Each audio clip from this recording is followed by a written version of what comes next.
Hello বন্ধুরা, কেমন আছেন সবাই? আশা করি ভালো আছেন। সো আজকে আমি আপনাদের মাঝে কিছু গুরুত্বপূর্ণ বিষয় শেয়ার করব। আশা করি এই বিষয়টা সকলের কাজে লাগবে। একটু সময় হলেও আমার কথাগুলো শুনবেন, কেউ খারাপ চোখে দেখবেন না। বর্তমান সময়ে আমরা অনেকেই জানি যে এআই প্রযুক্তি কতটা এগিয়ে যাচ্ছে। সো আমরা যারা ফেসবুকে কন্টেন্ট করি এবং পিকচার আপলোড করি, তাদের সকলকেই কিছু বিষয় অবশ্যই মনে রাখতে হবে। আমরা এমন কোনো ভিডিও বা পিকচার আপলোড করব না যেটা আমাদের সারা জীবনের কান্না বয়ে আনবে। বিশেষ করে মেয়েরা যারা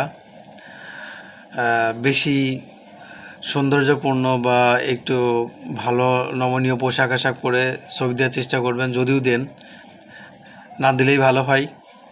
আর এটা আপনাদের ব্যক্তিগত বিষয়, দেবেন কি না। তবে আমি আমার দৃষ্টি থেকে মনে করি যে এমন কোনো পিকচার আপলোড করা উচিত নয় যেটা আপনার সারা জীবনের জন্য দুঃখ বয়ে আনতে পারে।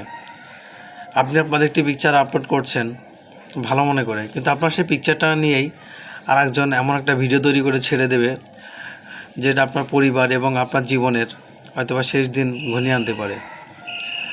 আর তাই এআই থেকে সাবধান হওয়ার জন্য নিজেকে সিকিউরিটি অবলম্বন করতে হবে এবং এমন কোনো পিকচার আমরা ফেসবুকে পোস্ট করব না যেটা আমাদের লাইফটাকে একদম হেল করে ছেড়ে দেয়। So everybody take care your self.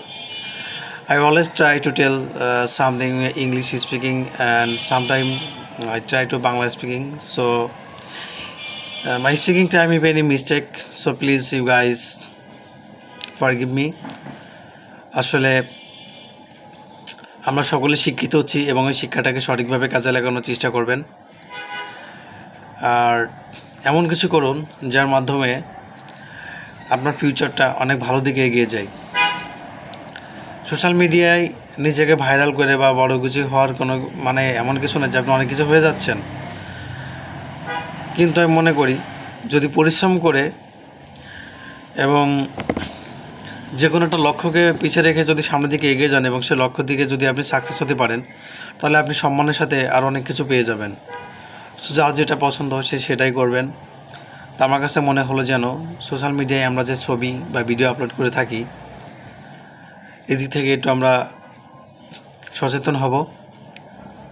ধন্যবাদ সকলকে। Everybody take care yourself. Thanks to for give me a long time and thanks to all.